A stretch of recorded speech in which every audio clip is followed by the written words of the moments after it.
लड़की की शादी की क्या क्या तैयारियां कर ली? अच्छा हुआ आप आ गए। कलकत्ता से हमारे दो मित्र आए हैं, बहुत मशहूर हैं, इन्हें तो आप जानते ही होंगे। ये हैं ब्योमकेश बख्शी और ये प्रतिष्ठित लेखक अजीत बनर्जी। इनका नाम किसने नहीं सुना? और ये हमारे मित्र नीलमणि मुजुमदार, पुलिस ऑफिसर थे, अब रिटायर्ड हुए। आइए आइए बैठिए ना। आप जरा बातचीत कीजिए, मैं अभी आता हूँ। हाँ हाँ, अपना काम कीजिए, जरा थोड़ी सी चाय और भिजवा दीजिए। बैठिए। तो आप इसी शहर के रहने वाले हैं?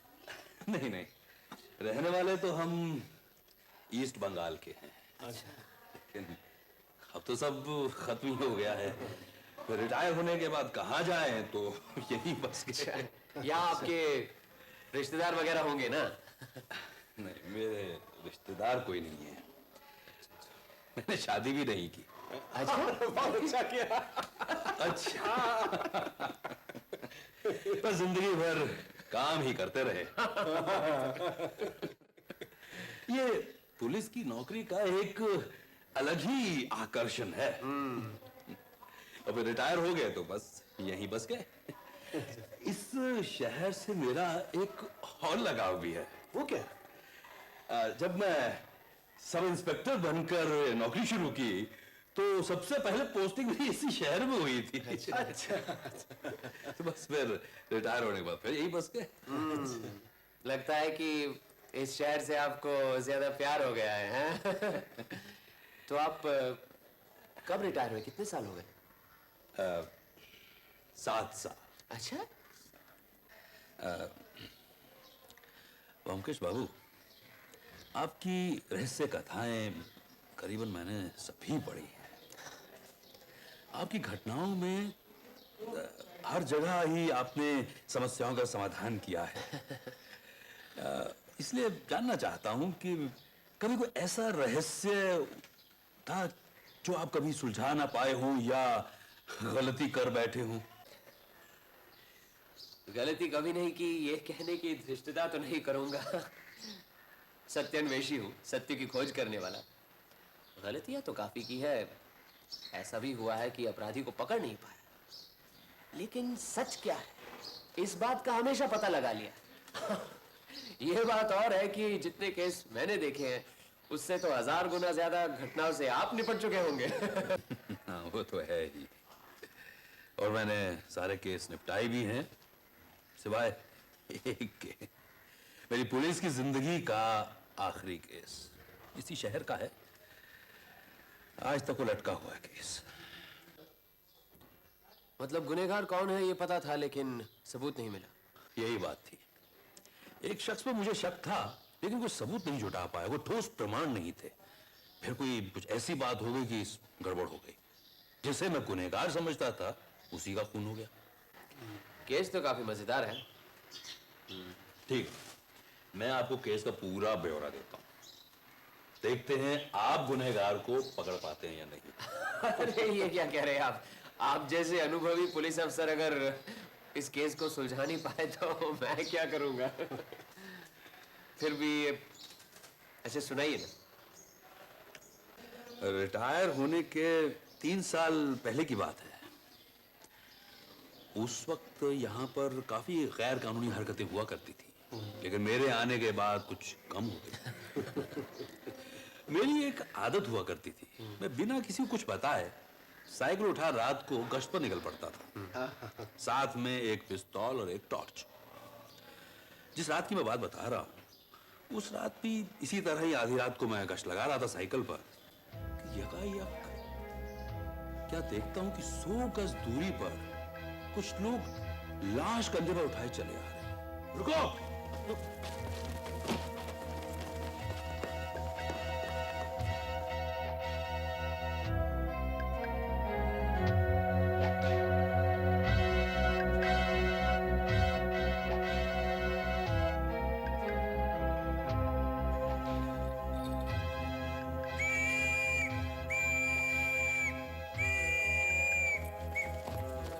अरे सुरेश्वर बाबू की पत्नी हेमा है। हाँ, इनके घर में कोई नहीं, सिर्फ पति और पत्नी रहते हैं। तुम लोग लाश थाने लेकर चलो और तुम तीनों मेरे साथ चलो। सुरेश्वर घर की तलाशी लेनी है। आओ।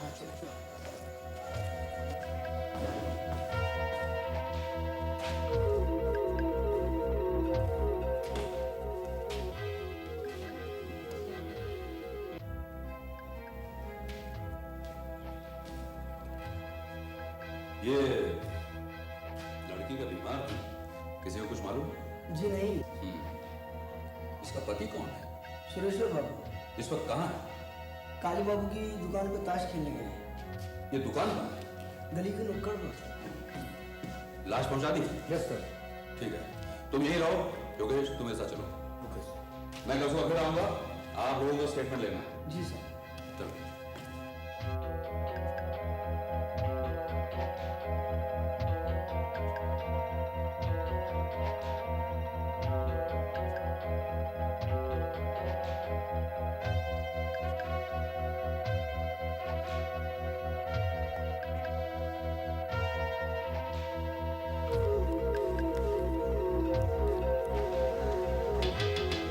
दरवाजा खोलो। कौन है? पुलिस, जल्दी दरवाजा खोलो।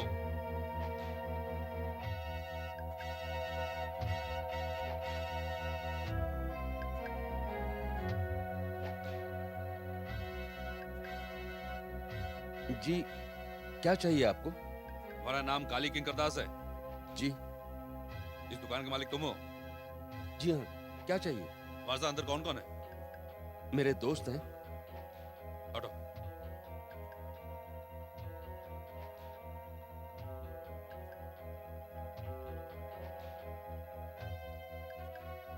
सुरेश्वर प्रसाद घोष कौन है? मैं हूं सुरेश्वर घोष। कहिए। तुम लोग आधी रात को एक लाश मरघट ले जा रहे थे। सोचा होगा एक बार जला दोगे फिर कोई फिक्र नहीं होगी। लाश? ये क्या कह रहे हैं आप? किसकी लाश? ज्यादा बनो मत। मैंने तुम्हें देख लिया था। जो 4 आदमी लाश ले जा रहे थे उनमें से तुम एक हो। कब की बात कर रहे हैं आप? आज की रात, आज रात 12 बजे। बिल्कुल गलत। आज रात 8:30 बजे से लेकर अब तक हम सब लोग यहां ताश खेल रहे हैं। 1 मिनट के लिए कोई यहां से बाहर तक नहीं गया। अच्छा, तो ये बात है। आप सिर्फ यहां बैठे बैठे ताश खेल रहे थे। जुआ। जी, जुआ। जुआ खेल रहे थे। हम लोग आपस में मिलकर कभी कभी जुआ खेल लेते हैं। आप लोग यूं नहीं मानोगे। मैं फिलहाल आप लोगों को जुआ खेलने का अपराध में गिरफ्तार करता हूं। चलो पुलिस स्टेशन। देखिए, ये तो आपकी सरासर जाती है। पहले कहा हम लाश ले जा रहे थे और अब कहते हैं कि जुआ खेल रहे हैं। देखिए, ये हमारी प्राइवेट जगह है।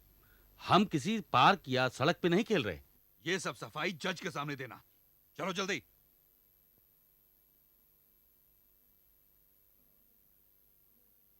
देखिए इंस्पेक्टर साहब, हम सब पुलिस स्टेशन चलेंगे, लेकिन वहां हमें अपने वकील से मिलने की इजाजत देना। क्या क्या है कि हम अपनी अपनी जमानत देंगे। क्यों? यस। इसका फैसला अदालत करेगी। चलो उठो।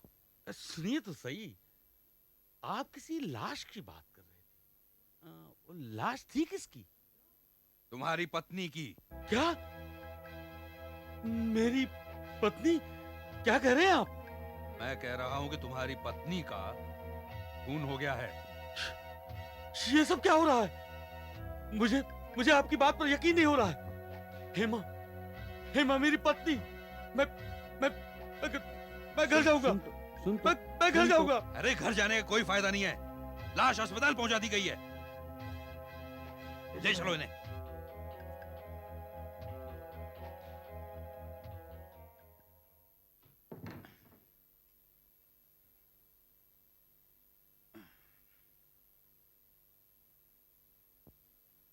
बैठो।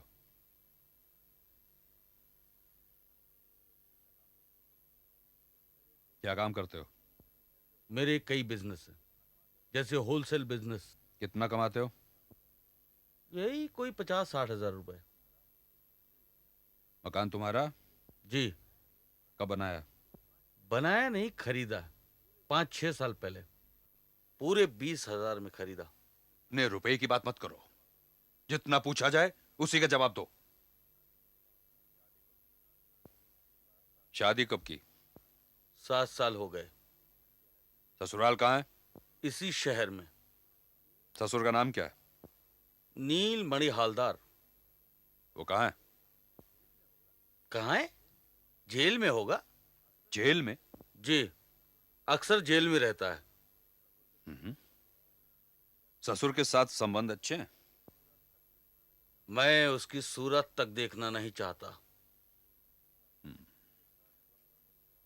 पत्नी के साथ संबंध अच्छे थे? शादी के 7 साल बाद जैसे संबंध होने चाहिए वैसे ही थे। बाल बच्चे हैं? हेमा बांझ थी। आज रात 12 बजे तुम और तुम्हारे दोस्त तुम्हारी पत्नी की लाश ले जा रहे थे। मैंने टॉर्च की रोशनी में देखा था तुम्हें। आपको जरूर कोई गलतफहमी हुई सर। रात को 12 बजे मैं और मेरे दोस्त काली किंकर के यहाँ बैठकर ताश खेल रहे थे। ताश।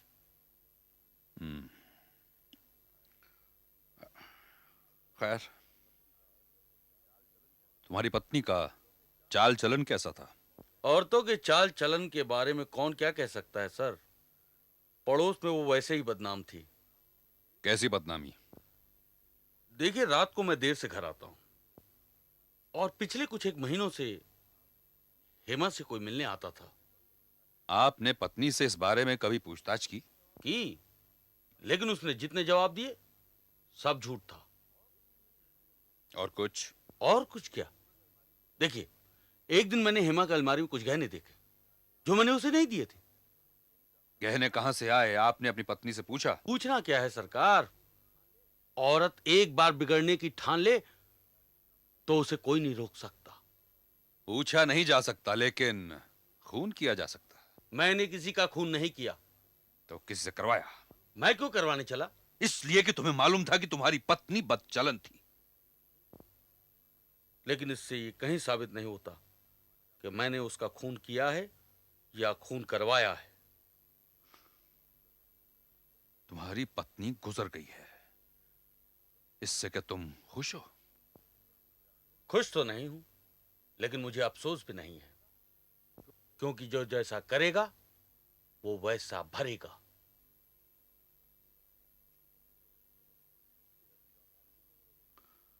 ठीक है, तुम जाओ। काली किंकर को भेजो।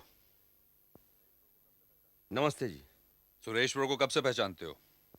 वो बचपन का दोस्त है, करीब 30 साल से। उससे पहचान कैसे हुई? एक ही स्कूल में पढ़ते थे, तभी से दोस्ती हुई। तुम्हारी दुकान में ये ताश कब से खेली जा रही है? करीब 15 साल से। रोज रात को खेलते हो? नहीं, शुरू में तो शनिवार और इतवार को खेलते थे या फिर छुट्टी के दिन। लेकिन वो 5-6 साल से करीब रोज खेल रहे हैं। सुरेश्वर हमेशा तुम्हारे साथ खेलता ताश वहां? नहीं, पहले उसका धंधा अच्छा नहीं चलता था, तब नहीं आता था। लड़ाई के दिनों में उसने बहुत पैसा कमाया, फिर उसका धंधा भी चल गया। अब तो बहुत ही अच्छा है, इसलिए तफरीह के लिए कभी कभी आ जाया करता है। उसकी पत्नी को जानते थे? जानूंगा क्यों नहीं, मैं तो शादी में भी गया था। शादी के वक्त सुरेश्वर एक तरह से गरीब ही था। मैंने और उसके दोस्तों ने उसे बहुत मना किया कि वो ये शादी ना करे, लेकिन सुरेश्वर नहीं माना। हमेशा से ही जिद्दी है। तुमने सुरेश्वर को शादी करने से मना क्यों किया? हेमा के परिवार को मैं जानता था। उसके माँ बाप दोनों खराब थे, इसी शहर के तो हैं। उसके बाप का कोई खास धंधा नहीं था, ऊपर से बेवकूफ था। थोड़ा रुपया मिलने पर ही जुए और शराब में उड़ा देता था और फिर चोरी करता था। कई बार पकड़ा भी गया, जेल भी गया। ऊपर से हेमा की माँ भी बदनाम थी। बस्ती में रहने से अच्छे घरों की लड़कियां भी खराब हो जाती हैं। हेमा का बाप जब जेल में था, तब सुना है रात देर तक उसकी माँ अपने यार दोस्तों से हंसी मजाक किया करती थी। इसलिए हमने सुरेश्वर से कहा कि वो शादी न करे, लेकिन वो नहीं माना। तब वो गरीब था, उसने सोचा बस्ती की लड़की ही उसके लिए ठीक रहेगी। सुरेश्वर और उसकी पत्नी के आपसी संबंध अच्छे नहीं थे, तुम्हें मालूम है? मालूम है। लड़ाई के बाजार में सुरेश्वर ने रुपया कमाया, इज्जत कमाई, अपना धंधा जमाया, घर खरीदा। जैसे जैसे उसकी हालत अच्छी होने लगी, पत्नी के साथ उसके तनाव बढ़ गए। तब उसे ऐसा लगा कि उसे ये शादी नहीं करनी चाहिए थी। घर से बाहर रहने लगा। हमारे यहां रात भर ताश खेलने की उसकी यही वजह है। और इसी तनाव की वजह से अपनी पत्नी से तंग आकर सुरेश्वर ने उसका खून कर दिया। जी नहीं, मैं ये बात बिल्कुल नहीं मान सकता। सुरेश्वर वैसा आदमी है ही नहीं। उसने जिंदगी के शुरू में काफी दुख झेले हैं, लेकिन उसका मन बहुत उदार है। उसमें काफी सहन शक्ति है। वो खुद सब कुछ झेल लेगा, किसी और को दुख नहीं पहुंचाएगा। लेकिन कल रात सुरेश्वर अपने 3 साथियों के साथ एक लाश रात 12 बजे ले जाता नजर आया है। बिल्कुल नहीं। 7, 7:30 से करीब 12:30 तक वो तो हमारी दुकान में ही था, जैसा कि खुद आपने आकर देखा। सुरेश्वर का ससुर आजकल कहां है? कुछ कह नहीं सकता। करीब 2 साल पहले जेल से छूटकर यहां आया था। हेमा की मां तब गुजर चुकी थी। अपनी लड़की और दामाद के साथ कुछ दिन रहा। एक दिन सुरेश्वर के साथ पता नहीं किसी बात पर उसका झगड़ा हो गया। तब से वो यहां से चला गया। क्या मालूम, उम्र हो चुकी थी। जेल जा जाकर शरीर टूट चुका था। हो सकता है गुजर गया हो। ठीक है, तुम जाओ। देबू मंडल को भेजो। नमस्ते इंस्पेक्टर साहब। तुम्हारे कोयले और लकड़ी के शहर में टाल हैं। ये टाल तुम्हारे बाप के जमाने से हैं। तुम हर रात रोज जुआ खेलने क्यों जाते हो? सुरेश्वर, काली किंकर और मैं बचपन से दोस्त हैं। सुख दुख में हमेशा साथ में रहे। थोड़ा मन बहलाने और गपशप मारने हम रोज मिलते हैं। ताश खेलने का तो एक बहाना है सर। बकवास बंद करो। सुरेश्वर ने अपनी पत्नी का खून किया है। इसमें तुम्हारी और तुम्हारे ताश के अड्डे के दूसरे साथियों की साजिश है। रात के अंधेरे में तुम उसे जला देना चाहते थे, लेकिन पकड़े गए। कहां पकड़े गए सर? किसने हमें पकड़ा? सुरेश्वर ने जब अपनी पत्नी का खून ही नहीं किया तो उसकी लाश उठाकर ले जाने का सवाल ही नहीं उठता। ये तो सरासर झूठा इल्जाम है सर। सुरेश्वर और हेमा में नहीं बनती थी, तुम्हें मालूम है। जी, इसके बारे में मैं कुछ नहीं कह सकता। मैं उनके घर एक आध बार ही गया था। हमारी अक्सर मुलाकात काली किंकर की दुकान पर होती थी। हेमा का चाल चलन खराब था। तुम्हारा क्या कहना है इस बारे में? जी, इसके बारे में मुझे कुछ नहीं मालूम। हाँ, लेकिन इतना जरूर कहूंगा कि वो लड़की अच्छे घर की नहीं थी। उसका बाप मुझसे कई बार रुपया उधार ले गया, जो कभी नहीं वापस लौटाया। अच्छा, शमशान घाट में एक लकड़ी का टाल है, तुम्हारा ही है ना? 2 शहर में टाल हैं और एक शमशान घाट में। अब सच सच सब बताओगे? सच ही तो बता रहा हूँ सर। ये साजिश नहीं थी कि सुरेश्वर अपनी पत्नी का खून करेगा और तब तुम चारों ताश के खिलाड़ी उसे शमशान लेकर जाओगे, जहां जलाने के लिए लकड़ी पहले से तुमने तैयार कर रखी थी। ये क्या कह रहे हैं आप? ये आपसे किसने कह दिया? कल दिन ढलते ही हम काली किंकर की दुकान पर थे और वहीं ताश खेल रहे थे, जैसा कि आपने देखा। नमस्कार साहब, नमस्कार। क्या काम करते हो? यही ठेकेदारी, बिल्डिंग कॉन्ट्रैक्टर की। आजकल धंधा बहुत नरम चलता है सर। इतने अनाड़ी लोग घुस आए, बताऊं तो। सुरेश्वर को कब से जानते हो? यही कोई 4-5 साल से। वो काली किंकर के दुकान में मुलाकात हुई थी। बस ताश खेलने के साथ ही, और कुछ नहीं साहब। मैंने उसे कहा भी। रात कब से ताश खेल रहे थे? मैं कोई 8 बजे आया, शायद 7:45 होंगे। ये लोग पहले से ही खेल रहे थे। सुरेश्वर बाबू ब्लफ बहुत खेलता है। कल पहले ही चाल में सिर्फ बीबी पे अटका फिर सर। 11:30 बजे सुरेश्वर के घर गए।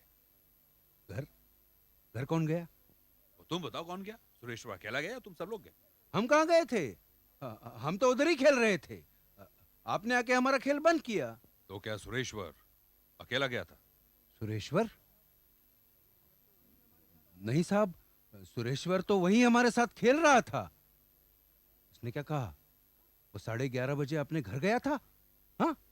तुमने सुरेश्वर की पत्नी को देखा? हाँ? देखा है साहब। ये शर्मा क्या रहे हो? हाँ? बात यह है कि अब आपसे क्या झूठ बोलना। पहली बार जब मुलाकात हुई थी ना, तब उसने मुझे आंख मारी थी। तुम तो ठेकेदार हो, तुम्हारे पास तो काफी बांस होंगे। बांस? हम्म, हाँ, बांस बांस। हम्म। बांस बल्ली तो काफी है सर। बिल्डिंग बनाते वक्त बांस का खांचा बनाना पड़ता है ना। लाश को ले जाने के लिए भी तो बांस की नसैनी बनती है। हाँ? नहीं नहीं साहब, हमारी बांस उस काम के लिए नहीं है। लाश की नसेनी तो जला देनी पड़ती है। एक बिल्डिंग का काम हुआ तो हम लोग वही बांस दूसरी बिल्डिंग। बस बस, अब जेल की हवा खाओ तुम। अरे भाई कहाँ जा रहे हैं आप? अरे मैं सुरेश्वर घोष हूँ, ये मेरा मकान है, समझे? लौटो।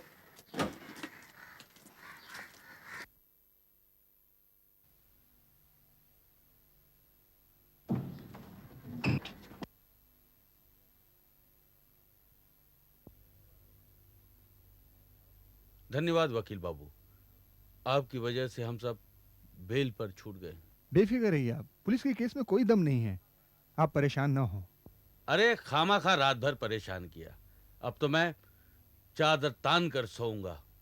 सुनिए, कल मिलिएगा। Okay, good night. Good night. Sir, Sureshwar Babu सुबह 11 बजे आए थे। कहाँ है वो? अंदर हैं, शायद सो रहे हैं।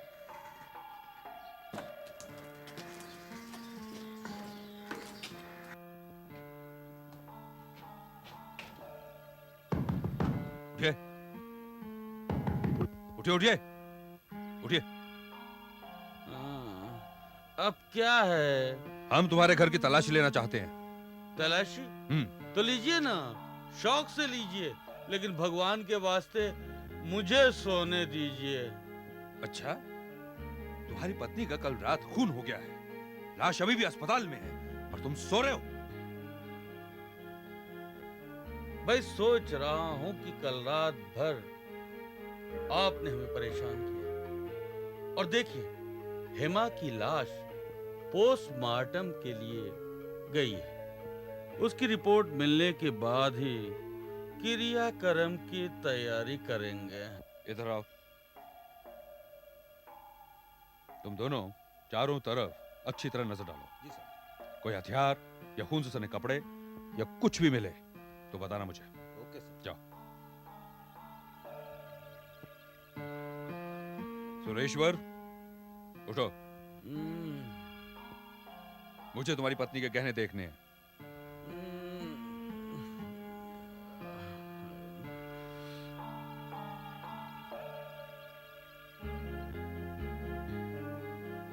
देख लिए? लाइए, रख देता हूं। इनमें से कौन कौन से गहने हैं जो तुमने नहीं बनवाए? मैंने ये मैंने नहीं बनवाए। ठीक है, इन्हें फिलहाल मैं पुलिस के कब्जे में रख लेता हूं, बाद में वापस कर दूंगा। और कुछ? हमारे आदमी सब देख रहे हैं, तुम चाहो तो सो सकते हो। अरे आइए आइए नीलमणि, आइए बैठिए। पोस्टमार्टम कर लिया। हाँ। रिपोर्ट कल मिल जाएगी। क्या पता चला? मौत का वक्त क्या था? रात करीब 10 बजे थे। और मौत की वजह? वैसे ऊपर से देखो तो कोई जख्म या वार का निशान नहीं मिलेगा शरीर पे। तो क्या जहर से? नहीं, जहर भी नहीं, बहुत ही कुशल तरीके से मारा है। अच्छा नीलमणि बाबू, वो आपको जिन पे शक है उसमें कोई फौज का आदमी है क्या? नहीं, फौजी तो कोई नहीं है। लेकिन सुरेश्वर, औरत का पति, हाँ।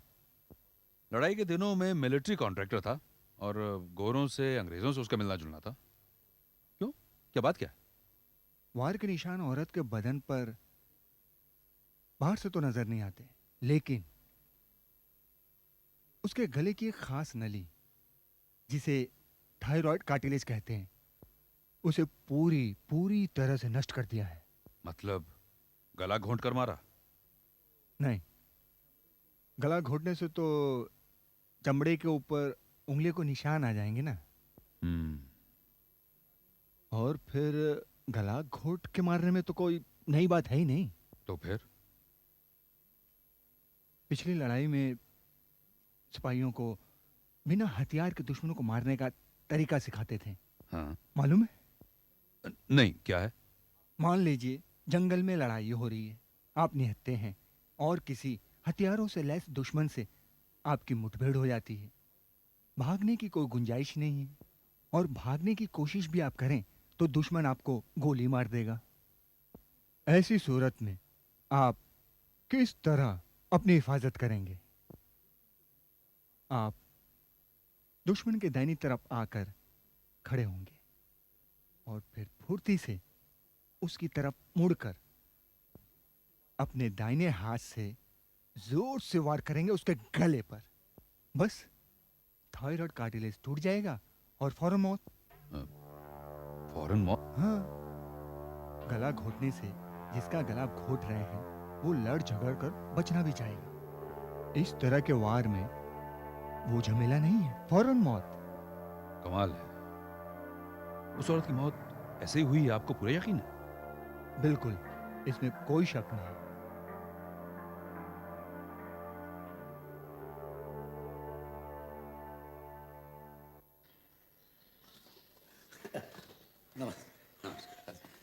विरोध मानिएगा, आपको परेशान कर रहा हूँ। एक तहकीकात के सिलसिले में आपसे कुछ पूछताछ करनी है। बैठिए बैठिए। शुक्रिया। आप पूछिए। लड़ाई के दिनों में आप फौज के बड़े कॉन्ट्रैक्टर थे, आज भी आपका काफ़ी नाम है। सुरेश्वर घोष को आप ज़रूर जानते होंगे, वो भी फौज का कॉन्ट्रैक्टर रहा है। इतना बड़ा नहीं लेकिन काफ़ी। जी हाँ, सुरेश्वर घोष को जानता हूँ, वो भी अच्छा काम करता था। हाँ, तो उसका मिलना जुलना किस किस के साथ था? आर्मी सप्लाई के हर ऑफिसर से मिलना जुलना था, जिसका जो काम था। नहीं, मेरा मतलब है ऐसा भी तो हो सकता है ना कि धंधे के अलावा उसका कोई खास किससे उसका लगाव हो या कोई दोस्ती हो। देखिए, हम सब व्यापारी हैं और व्यापार भी मतलब का होता है। व्यापार में दोस्ती मतलब की रहती है आपको? जी हाँ। लेकिन ऐसा भी तो होता है ना मोतीलाल बाबू कि कोई अफसर किसी भी वजह से आपको ज्यादा धंधा दे या आपको ज्यादा पसंद करे। हाँ, ये होता है। एक मेजर रॉबर्ट्स था, वो सुरेश्वर पर बहुत मेहरबान था। तब सुना था कि सुरेश्वर अपनी पत्नी को भी मेजर रॉबर्ट्स के यहाँ लेके जाता था। ये मेजर रॉबर्ट्स कितने दिन था यहाँ? ज्यादा दिनों नहीं, उसको 1 साल बाद ही इंग्लैंड भेज दिया गया था। क्यों? उसने एक इंग्लैंडी लड़की से शादी की थी। उस लड़की की मौत रहस्यमय तरीके से हो गई थी। कहते हैं कि रॉबर्ट्स ने ही उसको जान से मार दिया था। मगर आप ये सब क्यों पूछते हैं?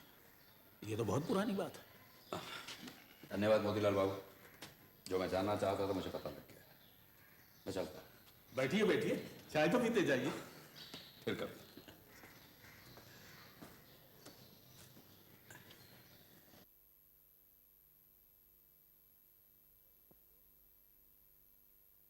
दरवाजा खुला क्यों है? सुरेश्वर बाबू, चलो अंदर चलते हैं।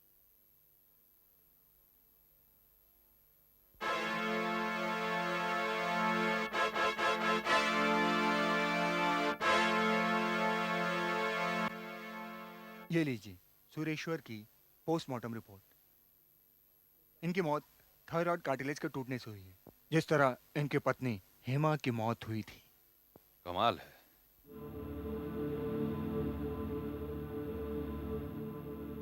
जिसे मुजरिम समझ रहे थे खुद ही शिकार हो गया। तो ये केस है।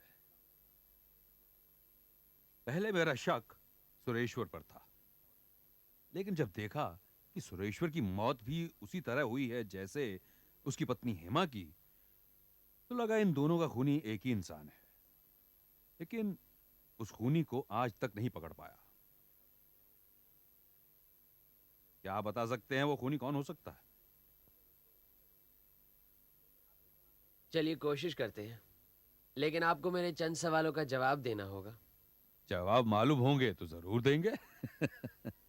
अच्छा ये बताइए कि सुरेश्वर का वारिस कौन है? सुरेश्वर ने कोई वसीयत नहीं बनाई थी। उसकी एक चचेरी बहन है, वही वारिस बनी। एक गरीब विधवा औरत घर घर काम करके पेट पालती थी, उसी को सब कुछ मिला। जिस रात सुरेश्वर का खून हुआ था तब उसके 3 दोस्त वो कहाँ थे? करीब रात भर काली किंकर की दुकान में ताश खेलते रहे। मैंने अपने गुप्तचर लगाए थे उनके पीछे, और उनकी गतिविधियों से जो पता चलता है उनमें से कोई खूनी नहीं हो सकता। अच्छा, जिस समय सुरेश्वर का खून हुआ था तब उसका ससुर, क्या नाम है, दीनमणि हलदार, वो कहाँ था, उसका पता लगाया आपने? हाँ, पता लगाया था। वो उस वक्त कोई 50 मील दूर एक गांव में था, और पेचिश की वजह से खाट पकड़े हुए था, कहीं आने जाने लायक नहीं था। और फिर जिस तरह से इन दोनों का खून हुआ है, ऐसा कौशल वो कैसे जान सकता है? एक बात बताइए, आपको क्या लगता है हेमा का चरित्र खराब था? नहीं, मैं यकीन के साथ कह सकता हूं कि वो अच्छे स्वभाव की लड़की थी, खराब नहीं थी। लेकिन उसका खून तो गंदा था। उसकी माँ, क्या नाम था उसकी माँ का? अमला।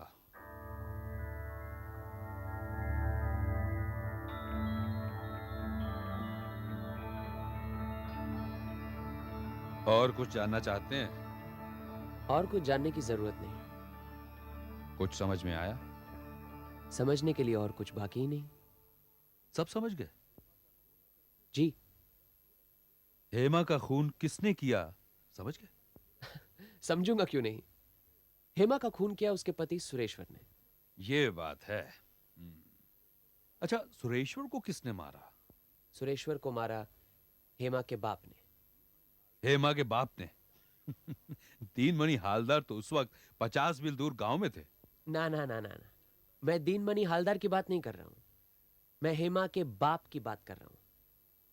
हेमा को जन्म देने वाला पिता। जन्म देने वाला पिता? आप किसकी बात कर रहे हैं? किसकी बात कर रहे हैं ये तो आपको मालूम है नीलमणि बाबू। आप मुझे ये कहानी ना सुनाते तो अच्छा रहता। व्योमकेश बाबू, खाना तैयार है, आप अपने हाथ मुंह धो लीजिए। नीलमणि बाबू, आप यहीं खाकर जाइए। नहीं नहीं, मैं चलता हूं, मुझे देर हो रही है, कुछ काम है। बस 5 मिनट में आते हैं वीरेन बाबू। अच्छा अच्छा। मामला क्या है? नीलमणि बाबू भाग क्यों गए? नीलमणि बाबू की बातों से पता लगा कि वो हेमा की तरफदारी कुछ जरूरत से ज्यादा ही कर रहे थे। हेमा का चरित्र, चाल चलन, इसके जो सबूत देखे, हम ये नहीं कह सकते कि वो पतिव्रता या सती सावित्री थी। जिस तरह वो लोगों से हंसती बोलती थी, तू तड़ाक करती थी, रात रात को अजनबियों से मिलती थी, और फिर उसका पति भी उस पर शक करता था। लेकिन नीलमणि बाबू उसकी तरफदारी किए जा रहे थे। हेमा की मां अमला भी कोई सीता या सावित्री नहीं थी। बाप भी उसका अक्सर जेल में रहता था। मुझे लगता है कि असल में हेमा अमला के उस जेल जाने वाली पति की बेटी नहीं थी। क्या?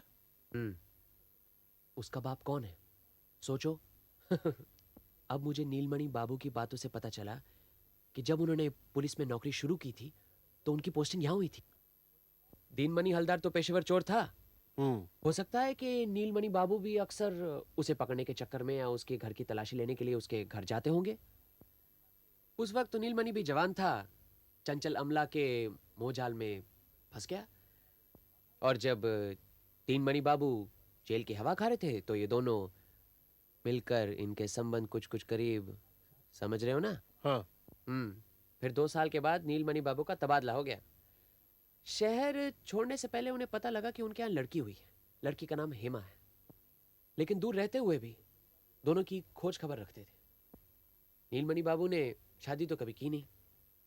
इस दुनिया में केवल एक हेमा ही उनकी खून की रिश्तेदार थी। बस फिर पुलिस के आखिरी दिनों में वो यहीं इस शहर में वापस आ गए। तब तक हेमा की माँ चल बसी थी। हेमा ने शादी कर ली थी।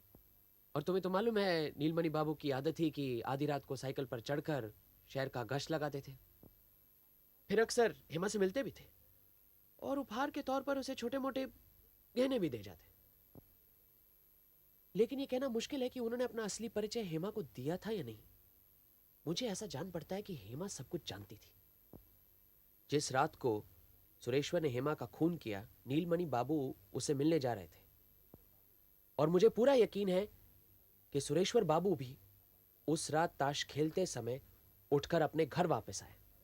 इस दिल से मुझे माफ करो, मैं अभी आता हूँ। अरे खेलो ना यार। ए, कहाँ जा रहे हो? घर जा रहा हूँ यार, घर। क्यों? एक काम याद आ गया। काली, मैं फिर लौट कर आता हूँ, दरवाजा खुला रखना। जीत के पैसे घर रखने जा रहा है।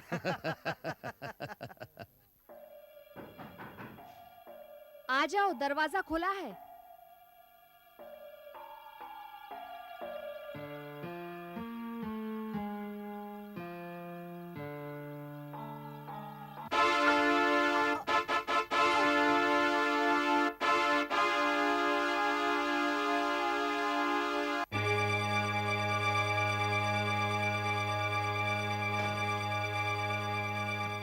देखा, जुबान का पक्का है, वापस आ गया।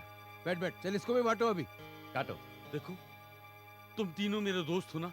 हाँ। तो मेरी मदद करो। क्या हुआ? मैंने अपनी बीवी का खून कर दिया। क्या? हाँ, मैंने अपनी बीवी का खून कर दिया। लेकिन क्यों? वो एक बच्चलन औरत थी।